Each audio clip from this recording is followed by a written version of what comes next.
selamat sore untuk sahabat Medika yang sudah join live pada kesempatan hari ini untuk sobat-sobat Medika sekalian. Nah, untuk sesi live hari ini kita akan bareng-bareng bersama dengan Dr. Syarifuddin, spesialis paru, dalam judul Tanya Medika.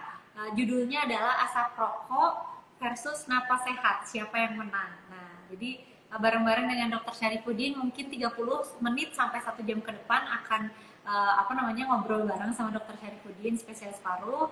Nanti kalau misalnya ada sahabat-sahabat Medika juga yang mau ada di kolom komentar, bisa langsung ketik pertanyaan di kolom komentar, nanti kita bahas bareng-bareng ya. Izin saya buka ya dok ya. Perkenalkan, saya moderator pada hari ini, ada Apoteker Iza yang akan membersamai. Lalu dipersilakan Dr. Syarifuddin mangga untuk memperkenalkan diri dan menyapa sahabat-sahabat Medika dok. Oke, terima kasih. Selamat sore semuanya. Perkenalkan, saya Dr. Syarifuddin, spesialis paru dan saluran pernafasan. Kebetulan saya sudah praktek di Medika Antapani ini sejak 2007 ya, jadi sudah hampir 18 tahun saya praktek di sini sebagai dokter spesialis paru dan satu-satunya yang ada di sini, itu ya. Praktek yang lain mungkin di Rumah Sakit Santosa. Mungkin itu saja yang bisa saya sampaikan di perkenalan ya, Teh. Iya. Kalau untuk praktek di klinik utamanya, jadwalnya seperti apa nih dok? Oke, jadwalnya ya. Oke, saya praktek di Medika Antapani klinik utama ini pagi dan sore ya. Jadi kalau pagi dari jam 8 sampai jam 9, setiap hari Senin sampai Jumat. Untuk sore jam 4 sampai jam 6 ya, dari Senin sampai Jumat juga. Seperti itu, Teh. Terima kasih. Ya, jadi ada setiap hari dari Senin sampai Jumat di Medika, di pagi hari jam 8 sampai jam 9, Pagi di dan sore hari ya dok, juga ya dok ya. Ya, terima kasih Dr. Syarifuddin. Mungkin kita lanjut aja ya dok ya, ke pertanyaan yang pertama nih dok. Nah, nanti kita akan bahas mungkin bareng-bareng. Memang temanya hari ini adalah mengenai asma dan kaitannya dengan asap rokok. Iya. Ya. Nah, kalau sebenarnya dok, kalau misalnya penyakit asma itu sendiri itu apa sih dok? Asma itu kayak gimana gitu? Oke, suara saya jelas ya, Teh? Jelas suaranya ya? Halo? Iya dok, jelas dok. Oke, jadi kalau kita tanya apa itu asma, artinya kita bicara tentang definisi dari asma ya. Jadi definisi dari asma itu adalah suatu penyakit saluran nafas yang khas ditandai dengan adanya peradangan kronis di saluran nafas. Ya, ini yang paling penting ini, peradangan kronis di saluran nafas, sehingga akibat radang itu maka saluran nafas menjadi hipersensitif ya terhadap bermacam-macam pencetusnya. Nah, karena hipersensitif, kalau dia terpapar dengan pencetusnya, maka terjadi keluhan asma seperti sesak, mengik, ya, bengek, ngik, gitu ya. Kemudian batuk dan dada terasa berat. Ya, jadi definisinya itu. Jadi ada peradangan kronis di saluran nafas, gitu ya. Nah, yang penting peradangan ini harus diketahui oleh teman semua, gitu ya teman-teman semua. Apakah radang ini kan nggak selalu harus infeksi ya. Jadi peradangan ini bisa karena infeksi yang banyak ya, dua bisa karena polusi, mungkin asap rokok, asap kendaraan dan sebagainya. Tiga mungkin peradangan karena alergi gitu ya. Dan yang banyak juga sekarang itu peradangan saluran nafas akibat asam lambung yang naik atau GERD ya, asam lambung naik maka sebagian kecil akan masuk ke saluran nafas dan membuat saluran nafas itu menjadi radang. Itu sih dari saya itu. Jadi kuncinya asma adalah peradangan kronis di saluran nafas yang menyebabkan gejala asma. Itu ya, Teh. Ya, wah mungkin jadi teman-teman yang pada saat ini mungkin join live yang tadinya sebelumnya nggak tahu asma ya dok ya, jadi pada tahu nih asma itu sebenarnya bisa karena beberapa pencetus ya dok ya.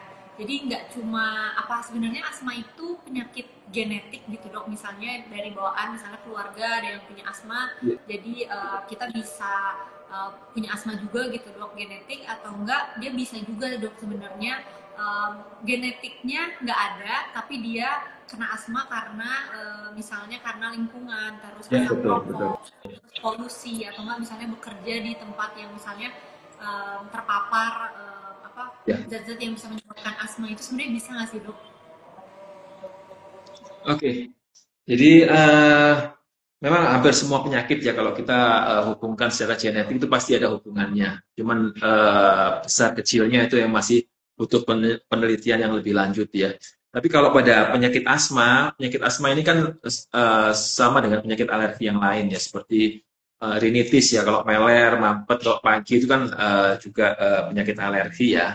Asma juga termasuk penyakit alergi, maka hubungannya dengan faktor genetik itu cukup besar, gitu ya.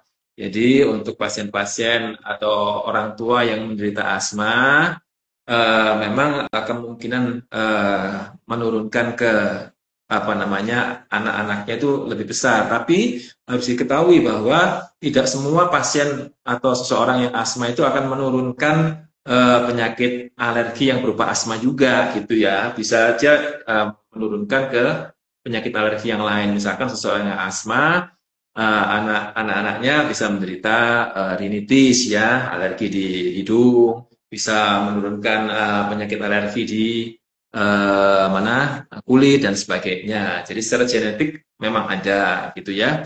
Cuman tidak harus yang asma harus ke asma lagi, enggak seperti itu. Kemudian asma juga ada yang namanya asma non alergi ya. Asma non alergi ini karena memang faktor-faktor dari luar ya, dari lingkungan. Salah satunya memang seperti paparan asap rokok, paparan polusi gitu ya. Tapi sebenarnya secara langsung sih tidak menyebabkan. Misalkan ya seseorang yang tanpa faktor alergi, tanpa riwayat asma keluarganya, kemudian terpapar dengan asap rokok yang apa namanya yang cukup intens dalam waktu singkat terus terjadi asma, tidak seperti itu juga gitu ya. Jadi harus ada faktor-faktor dasarnya dulu gitu ya.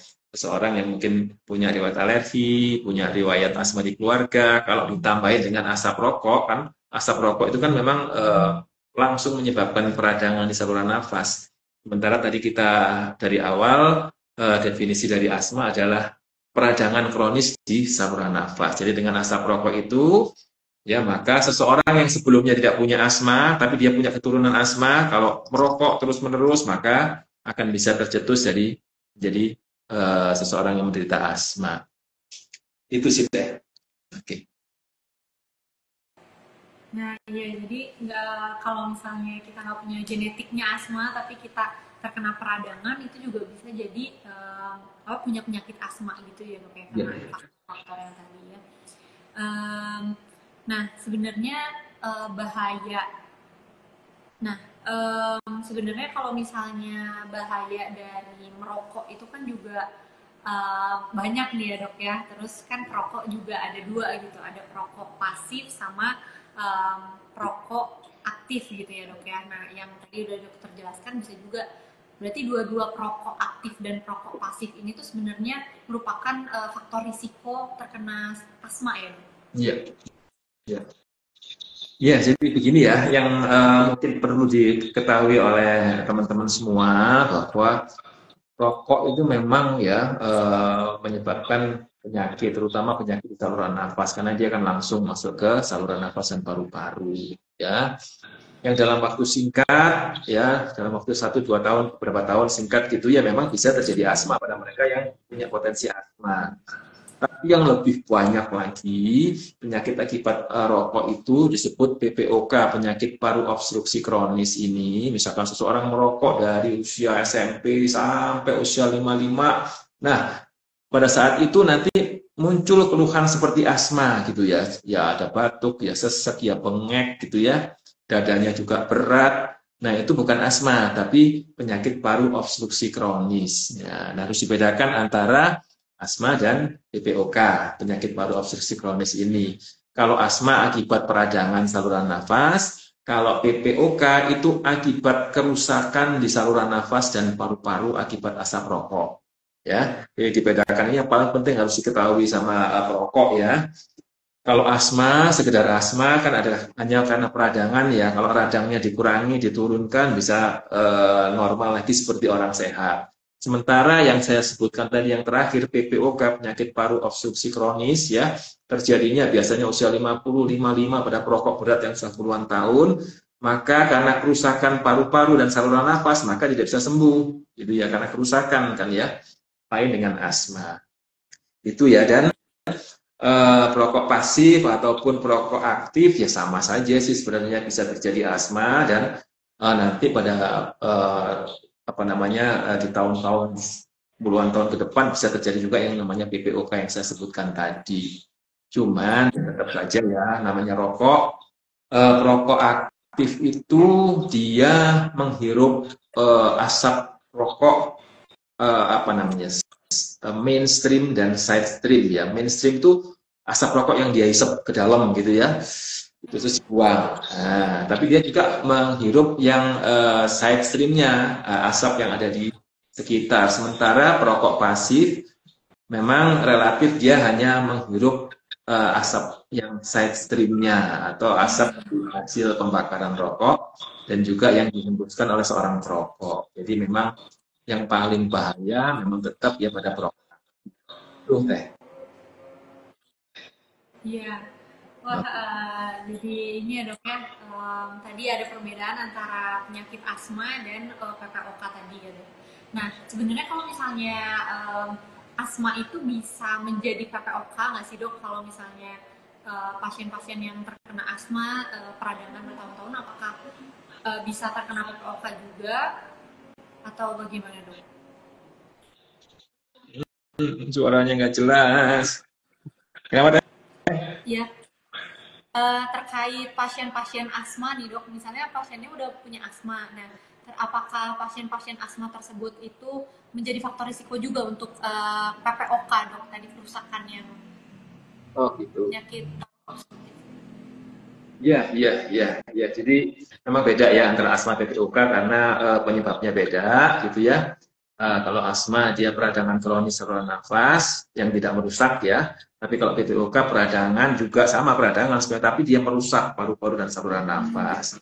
Eh, penyakit ada banyak sih penyakit pasien-pasien dengan asma, tapi dia tetap menjadi perokok berat, gitu ya. Yang pada akhirnya menderita dua-duanya, ya asma ya PPOK gitu ya, dua-duanya akhirnya apa namanya penyakitnya ada peradangan kronis dan juga ada kerusakan di saluran nafas dan paru-paru dan ini lebih berat tentunya pada pasien-pasien yang seperti ini nanti keluhannya karena ada dua penyakit ya itu deh itu Ya.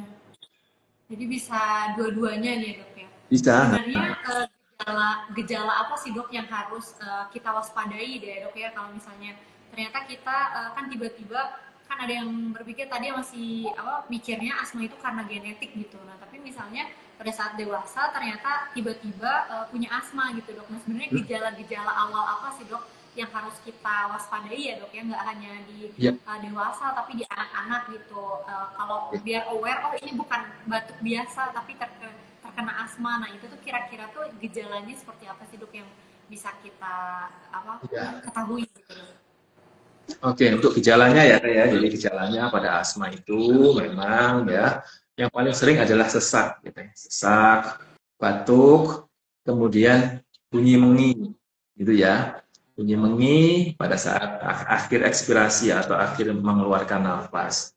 Nah, eh, memang ya asma ini tidak hanya bisa mengenai seseorang pada saat usia masih anak atau remaja, pada usia tua pun, pada orang yang nggak merokok pun ya, usia lanjut pun masih bisa terkena penyakit asma yang disebut sebagai apa namanya, saya lupa, late onset asma. Late onset asma itu asma yang terjadi pada mereka yang sudah dewasa, gitu ya. Dan keluhannya hampir sama, biasanya batuk, batuknya memang kronis, berulang gitu ya. Kemudian sesak, yang paling penting itu harus ada bunyi bengeknya, harus ada bunyi menginya ya sesaknya gitu ya. Dan biasa seringkali bunyi bengek ini nggak terdengar dengan telinga kita gitu ya, dan bisa terdengar hanya dengan pemeriksaan stetoskop oleh dokter. Maka dari itu untuk teman-teman atau siapapun yang punya keluhan, terutama sesek, batuk, ya sering sesek, sering batuk, apalagi kalau punya riwayat alergi atau riwayat asma di keluarga, itu jangan apa namanya melupakan kemungkinan adanya asma di teman-teman sejawat semua, teman-teman semua gitu. Itu ya, Iya, keluhannya. iya dok. Terima kasih dok atas penjelasannya. Mungkin sambil kita sesi tanya jawab dok, ini ada pertanyaan di kolom komentar dari akun atas nama Z Suci. Izin saya sebutkan ya dok ya pertanyaannya. Iya. Jadi ada pertanyaan, dok maaf izin bertanya, saya tiap jam 3 subuh batuk bersin dan kadang agak sesak. Saya minum obat cetirizine. Nah, lalu pasiennya nanya, cetirizine ini ada efek samping nggak ya dok? Apakah saya perlu melakukan pemeriksaan ronsen dan berobat ke dokter paru? Iya, terima kasih ya, Zisuci ya, dari Zisuci pertanyaannya ya. Jadi ini ya tiap jam 3 subuh dan mungkin sudah lama ya terjadi seperti ini ya. Oke, jadi yang seperti ini memang artinya memang ada radang di saluran nafasnya, baik itu di hidungnya sampai ke dalam ke saluran nafas di dalam gitu ya, karena juga ada rasa sesak gitu kan ya. Nah, kalau sudah sering seperti ini, maka itu artinya peradangan di saluran nafasnya mulai cukup berat gitu ya. Tapi radangnya cuma radang alergi ya, bukan radang infeksi atau apa yang bahaya itu enggak ya. Tapi radang alergi. Tapi semakin lama dia semakin berat. Semakin berat radangnya maka semakin sering keluhannya gitu ya. Nah, memang cetirizine ini obat anti alergi gitu ya, tapi dia bukan obat anti radang gitu ya, tidak mengurangi radangnya tidak, tapi dia anti alergi saja, bukan anti radang. Anti radang itu golongan dexamethasone, prednisolon dan sebagainya. Itu ya. Jadi harus dipastikan dulu ya untuk SDG ini apakah eh, eh, gejala yang timbul ini hanya karena alergi saja, apakah rinitis ya, rinitis alergi plus bronkitis asmatis saja, alergi saja, atau penyakit yang lain itu harus diperiksakan ya, diperiksakan, dipastikan. Kalau memang karena rinitis alergi, tentunya ada obat yang lebih aman daripada cetirizine ya. Biasanya obat-obat yang untuk mengurangi peradangan yang sudah cukup berat dan kronis ini, obat-obat yang topikal, kalau untuk hidung disemprot di hidung ya, tapi untuk yang asma dia dihisap gitu ya, dihisap dan pemakaiannya untuk beberapa bulan gitu ya. Jadi untuk mengurangi peradangan kronis di saluran nafas baik yang di hidung maupun di bronkus saluran nafas di paru-paru itu membutuhkan waktu cukup lama gitu ya. 3 sampai 6 bulan kalau sudah bagus baru bisa di stop untuk obat ya. Jadi kalau khusus tentang asma, asma itu dibagi menjadi dua, asma yang jarang kumat, ya, jarang kumat itu terkontrol, ya, atau asma yang sering kumat itu tidak terkontrol. Nah, deteksinya gimana? Deteksinya kalau dalam sebulan terakhir itu tiap minggu seseorang itu menderita serangan asma, itu artinya asmanya sudah tidak terkontrol. Artinya peradangan di saluran nafasnya sudah cukup berat sehingga harus datang ke dokter untuk mendapatkan penanganan yang tepat. Biasanya akan diberikan obat-obatan apa namanya anti radang yang dihirup, yang dihisap gitu ya, dan dipakainya untuk beberapa bulan. Nggak cukup hanya sebulan terus selesai enak terus selesai, nggak cukup seperti itu. Karena untuk mengurangi radang sampai minimal itu butuh waktu minimal 3 bulan minimal ya. Itu deh, jadi harus diperiksakan ya, si suci ya, itu ya. Oke, terima kasih pertanyaannya. Iya, terima kasih dokter atas penjelasannya lengkap sekali ya. Jadi kalau misalnya memang kalau ada keluhannya sudah cukup lama sampai berulang, lebih baik periksa ke dokter ya dok ya. Gitu. Nah ini ada juga dok pertanyaan, cuma kemarin pertanyaannya emang kita buka live question box dok. Pertanyaannya terkait apakah orang yang terpapar asap vape sama berbahayanya dengan terpapar asap rokok dok? Jadi ada pertanyaan beberapa tentang rokok elektrik gitu ya dok ya, yang sekarang Elektrik ya. yang 2 tahun 3 tahun belakang ini kan booming gitu dan Iya. kayaknya kok Iya, orang iya, lebih iya, iya. lebih santai gitu ya dalam apa Iya. rokok rokok ini gitu, rokok elektrik ini. Nah ini tuh sebenarnya sama nggak sih dok risikonya gitu. Dari tadi rokok yang udah dijelaskan sama dokter bisa pencetus asma gitu. Iya, iya, terima kasih ya. Jadi gini ya, antara vape atau rokok yang konvensional itu sebenarnya sama aja ya, karena dia mengeluarkan asap, dan asap ini asap yang tidak seharusnya ada ya, dan tidak seharusnya dihirup oleh pernapasan seseorang, kan gitu ya. Bahan-bahan yang tidak seharusnya dihirup ini, kalau masuk ke dalam saluran nafas, ke paru-paru, pasti akan menimbulkan peradangan. Ya. Nah, baik asap rokok yang biasa atau rokok vape, ya itu sama saja nanti kalau apalagi kalau rokok vape ini kan kalau kita lihat ya seorang yang menghirup apa alatnya itu terus asapnya begitu banyaknya gitu kan ya. Nah, ini sangat berpotensi untuk meningkatkan atau terjadinya peradangan di saluran nafas. Jadi untuk penderita asma maupun penderita yang saya sebut tadi PPOK gitu ya, ini baik rokok maupun vape ini juga salah satu resiko untuk terjadinya penyakit-penyakit tersebut. Karena tetap ya sama saja, namanya juga asap yang tidak seharusnya masuk ke dalam saluran nafas kita. Gitu ya. Oke, terima kasih. Iya.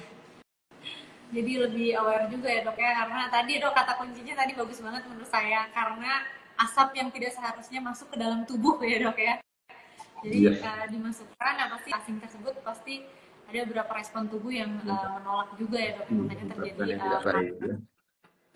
Nah dok, kalau misalnya kita punya keluarga dok yang apa namanya punya asma gitu dok, nah sebenarnya kira-kira apa sih yang harus kita lakukan gitu sebagai anggota keluarganya biar apa namanya kita juga nggak terkena asma dan juga bisa apa ya lebih aware nih sama anggota keluarga yang punya asma di rumah gitu terutama dok.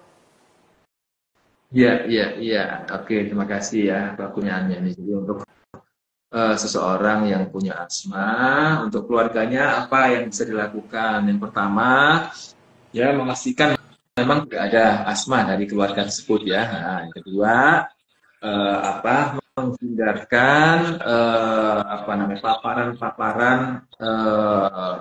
alergen atau paparan-paparan yang berbahaya yang bisa dihirup oleh seseorang itu supaya tidak menimbulkan peradangan di saluran nafas keluarganya, gitu ya. Dan yang terpenting memang harus dipastikan dulu ya kalau memang ada seseorang yang punya asma, gitu ya, kalau bapak ibu yang punya asma, putra putrinya mungkin sering mengalami keluhan ya, baik itu batuk, pilek, sering-sering kumat, sering-sering produksi dahak, itu harus dipastikan juga itu apakah potensi terjadinya asma pada putra-putri dari orang tua tersebut akan besar atau enggak. Itu harus dipastikan, harus diperiksakan ke dokter gitu ya, sambil memang seluruh faktor pencetus yang bisa menimbulkan asma itu harus dicoba dikenali dan coba dihindari. Misalkan ya dari asap rokok, polusi kendaraan, apalagi ya yang sakit lambung tadi ya kalau berat kan bisa naik ke atas tuh asam lambungnya bisa masuk ke saluran nafas itu juga harus dijaga. Jadi hal-hal yang dapat meningkatkan peradangan di saluran nafas harus dicoba dikenali dan coba dihindari. Itu. Terima kasih. Iya, makasih dokter. Jadi semoga nggak cuma pasien yang asma yang bisa yang melanjutkan pengobatan, tapi Ya. untuk keluarga juga ya di rumah yang memang punya keluarga anggota keluarga yang apa asma juga dapat bisa mendukung gitu ya dok ya agar tujuan terapi dari pasiennya ini bisa tercapai gitu. Nah, untuk sahabat-sahabat yang pada saat hari ini ikut live, mangga masih ada kita buka sesi pertanyaan. Dr. Saifuddin masih apa ikut menjawab gitu. Kalau misalnya ada pertanyaan, harap dituliskan di kolom komentar nanti saya baca. Jadi pesan ya, ya Steph, untuk pasien asma ya sedikit ya. Jadi untuk penderita asma ya sedikit ya. Jadi Iya, penyakit asma ini sebenarnya penyakit yang tidak terlalu berat ya. Karena sekarang sudah ditemukan obat-obat yang sangat efektif untuk bisa mengontrol asma. Ya, jadi walaupun asmanya berat banget, tapi kalau dengan pengobatan yang tepat, ya Ya saya bilang ya harus memakai obat sampai beberapa bulan dan rutin dipakai. Tentunya peradangan di saluran nafas seseorang penderita asma ini akan bisa terkontrol dengan baik dan pasien-pasien asma bisa hidup seperti orang normal gitu ya. Jadi nggak usah terlalu khawatir pada pasien apa namanya teman-teman semua yang menderita asma ya segera aja datang ke dokter spesialis paru untuk dinilai pertama didiagnosa dulu apakah benar-benar asma apa enggak. Habis itu kalau sudah terdiagnosa benar-benar asma, dilihat dulu statusnya seperti apa, asma yang sering kumat atau jarang kumat, terkontrol atau tidak terkontrol. Nah, nanti pengobatannya akan berbeda gitu ya. Tapi seberat-beratnya asma, insya Allah dengan pengobatan yang tepat, penderita-penderita asma yang seperti ini bisa kita apa namanya obati sampai dengan hilang keluhannya dan penderita bisa beraktivitas normal seperti tidak menderita asma. Itu tujuannya nanti pengobatannya. Oke, makasih. Iya. Terima kasih dokter. Nih jadi new normalnya ya, maksudnya kalau misalnya kita punya asma itu bukan berarti akhir atau nggak misalnya kayak panik gitu ya dok ya enggak ya karena Iya.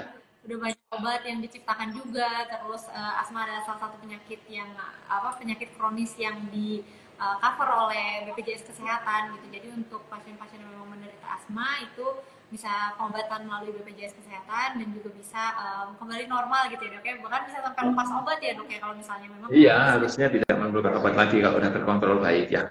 iya. Izin dok, ada pertanyaan juga dok. Ini mungkin apa di luar asma, tapi masih dalam apa tema kita hari ini. Dari akun Zia Ula, dok mau tanya, saya dulu perokok, tapi sekarang pindah ke vape. Apakah vape lebih bagus daripada rokok gitu dok? Oh, sekarang nge-vape ya. Ini pertanyaan yang memang susah ya sebenarnya ya. Untuk Iya, untuk menangani ketergantungan terhadap nikotin ini memang susah. Jadi antara rokok yang konvensional maupun vape itu yang dibutuhkan oleh seseorang itu hanya nikotinnya saja dan nikotin inilah yang menyebabkan seseorang adiktif ya ketagihan gitu ya.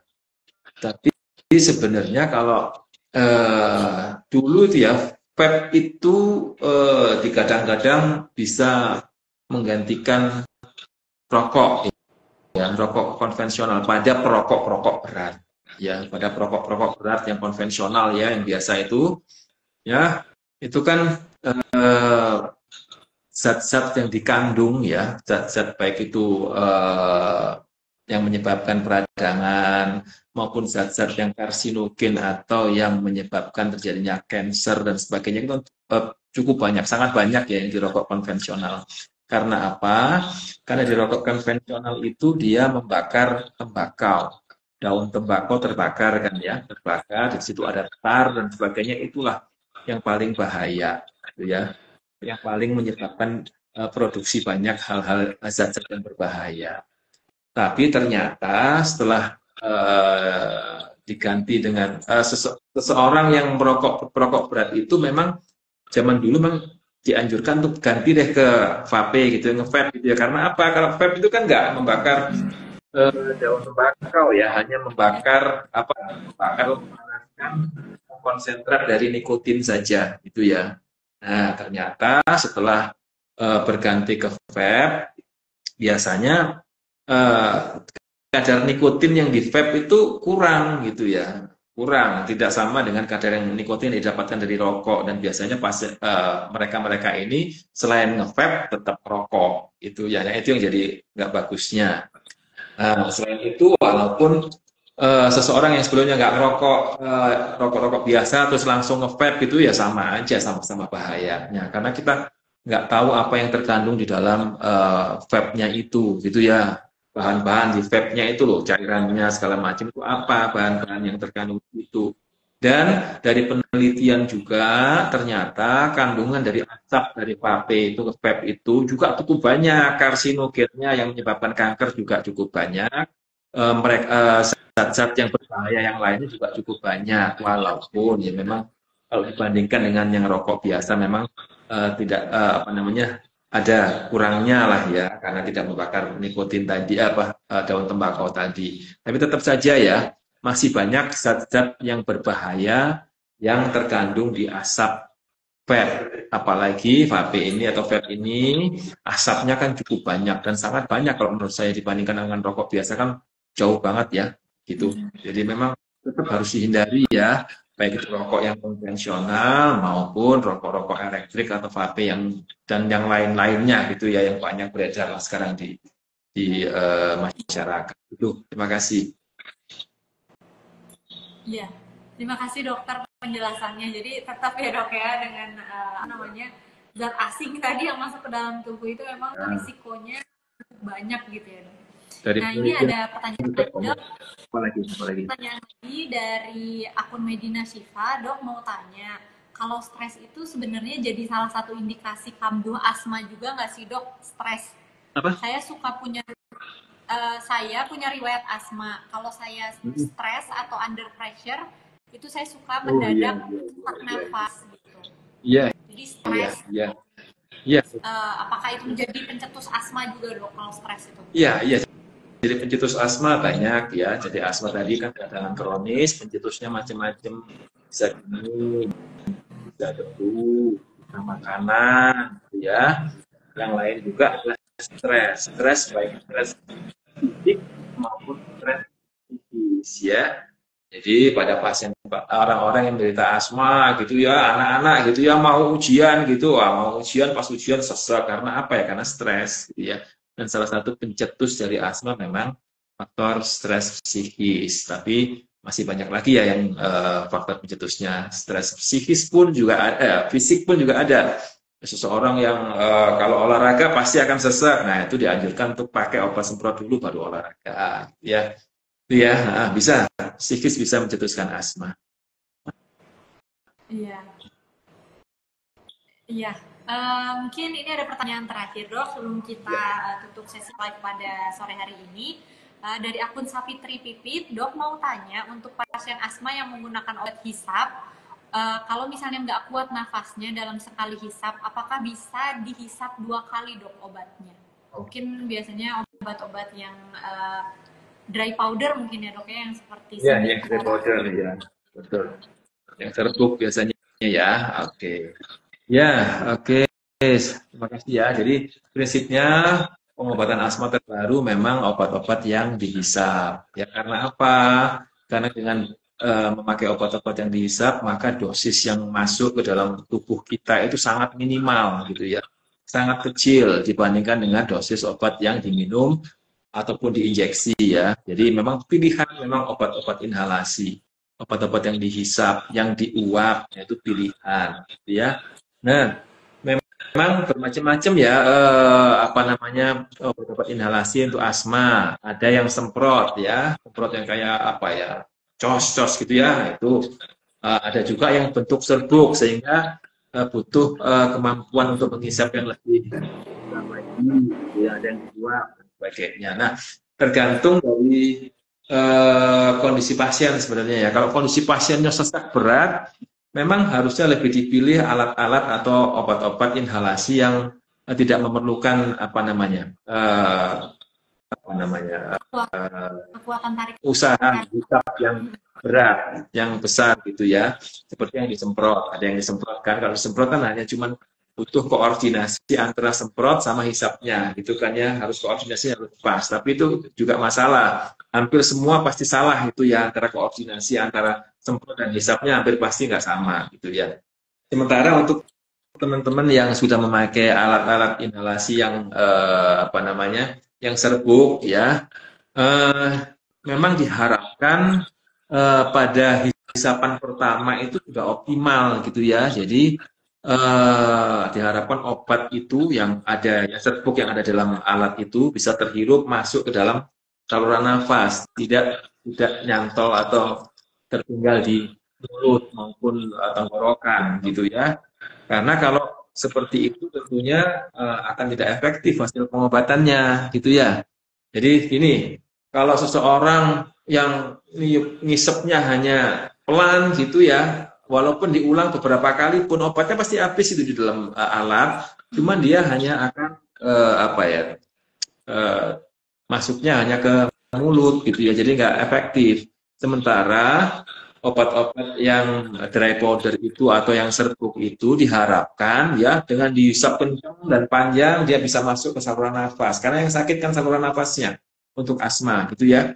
Jadi diharapkan bisa melakukan apa namanya manuver untuk apa namanya pemakaian obat-obat inhalasi dengan baik dan benar, dan itu sebenarnya merupakan tanggung jawab kami ya, dokter, mungkin dari farmasi juga, mungkin perawat juga yang sudah melakukan pelatihan juga bisa memberikan pengetahuan tentang cara memakai obat-obat inhalasi yang baik dan benar pada pasien-pasien asma, gitu ya. Jadi kalau sudah sekali bagus, gitu ya, mau dihisap lagi juga boleh. Tapi kalau sekali nggak bagus, kedua kali juga nggak bagus, masalahnya nggak masuk ke saluran nafas, masuknya ke mulut gitu ya. Dan itu nggak akan efektif hasil pengobatannya. Terima kasih. Iya. Terima kasih dokter penjelasannya. Jadi Ya. penting banget setelah kita dapat obat ya dok ya, apalagi untuk obat-obatan yang memang cara penggunaannya khusus itu wajib diketahui dengan benar gitu ya dok ya, apalagi untuk Ya. obat-obat asma ini biar masuk ke tempat emang gimana yang seharusnya obat tersebut nyampe gitu ya dok ya. Iya. Betul. Tambahan juga mungkin dok dari saya untuk pasien-pasien yang mungkin Iya. asma pakai apa namanya pakai sediaan inhalasi, jangan lupa untuk selalu kumur-kumur setelah pakai obat inhalasi karena bisa Iya, jadi betul. obatnya juga tinggal di mulut yang bisa menyebabkan mulut kering atau Iya, betul. Ini untuk pasien yang menggunakan obat-obat inhalasi pada dokter harus dibawa itu ya. Kita pasti akan cek bener nggaknya ini pemakaiannya, kita ajarin lagi dan seterusnya gitu ya. Dan kebanyakan nggak dibawa itu ke pasien, itu yang jadi masalah gitu ya. Oke, oh, harus dibawa ke dokter ya. iya iya kesehatan buat pasien juga ya dok. Mungkin untuk live pada sore hari ini dok, terima kasih untuk Ya, semua hadirin yang sudah ikut live, join live, ikut memberikan pertanyaan, ikut menyimak gitu bahasan kita pada hari ini. Lalu terima kasih juga kepada Dr. Syarifuddin sudah menjadi narasumber dan bagi ilmu bagi kita semua dok. Nah sebelum ditutup mungkin ada closing statement untuk memperingati Hari Asma Sedunia dari Dr. Syarifuddin. Mangga dok. ya, terima kasih. Jadi untuk teman-teman semua yang sudah didiagnosa menderita asma, jangan khawatir karena asma ini sudah ditemukan banyak sekali obat-obatan yang sangat efektif untuk membuat asma dari seseorang penderita itu menjadi asma yang terkontrol, yang baik, yang stabil. Jadi seperti orang normal, harapannya itu seperti orang normal tanpa asma, walaupun asmanya nggak mungkin hilang ya, tapi bisa normal, kayak orang normal sehat olahraga biasa segala macam, jadi juara dunia juga boleh, jadi presiden, ada banyak presiden Amerika itu yang menderita asma bisa gitu ya, untuk mereka yang asma, eh, asalkan pengobatannya tepat gitu ya. Sementara bagi mereka atau teman-teman yang memang ada keluhan sesak, belum tahu itu asma atau bukan, atau yang lain, ya memang harus segera datang ke dokter kan ya gejala-gejala yang diderita oleh teman-teman semua ini asma atau bukan, karena banyak sekali ya penyakit-penyakit yang nantinya itu keluhannya seperti asma, bisa sesek, bengek, ngihikan, krok-krok itu bisa banyak ya. Salah satunya tadi yang paling sering dikeluhkan. Kemudian ada juga yang akibat jantung. Nah, jantung ini kalau cairannya masuk ke jantung, ya keluhannya seperti asma juga. Gagal ginjal dan sebagainya banyak sekali ya penyakit-penyakit lain yang keluhannya menyerupai asma. Nah, untuk itu bagi teman-teman yang punya keluhan, ya harus dipastikan ya asma atau bukan atau penyebab yang lain ya, penyebab sesaknya itu harus dipastikan dan harus kontrol ke dokter untuk dipastikan. Mungkin itu dari saya. Kalau di Iya. medika ini alat-alat untuk diagnosa sudah lengkap ya, spirometri ada, medika Antapani ini spirometri ada, untuk obat-obatan juga sudah lengkap, untuk pasien-pasien asma, PPOK di sini tersedia lengkap, gitu ya. Silahkan ya. datang ke sini ke Medika Antapani kalau ingin memastikan teman-teman semua ini menderita asma atau enggak. Itu terima Iya. kasih. Iya. Terima kasih Dokter Syarifudin. Untuk Dokter Syarifudin lagi, saya ulang kembali untuk jadwal prakteknya. Dokter Syarifudin ada di Senin sampai Jumat, jam 8 pagi sampai jam 9 pagi. Lalu ada juga di sore hari ya dok ya. Di Ya, sore harinya sekitar pukul 15 ya dok, 15 sampai atau 14, atau jam 16 dok. 14.30 sampai 18. Setengah setengah 5 sampai jam 6. Oh ya, Ya Allah. setengah 5 sampai jam 6 ya, jadi bisa Kalau paginya jam berangkat. 8 sampai jam 9. Jadi sore hari dan pagi hari ada setiap hari Senin sampai Jumat. Lalu untuk pendaftarannya untuk pasien BPJS itu juga bisa melalui mobile JKN lewat aplikasi apabila sudah mendapatkan rujukan. Lalu untuk pasien umum bisa juga lewat WhatsApp gitu ya, bisa datang langsung juga ke kami untuk dilakukan pemeriksaan. Seperti itu. Mungkin terima kasih Dokter Herkudi sekali lagi, terima kasih juga kepada semuanya. Selalu ikuti live Instagram kami yang akan selalu dilaksanakan hari Jumat pada pukul 3 sore. Terima kasih, salam sehat. Medika Antapani, solusi kesehatan keluarga. Nuhun dokter. Assalamualaikum. Waalaikumsalam. Audio Jungle.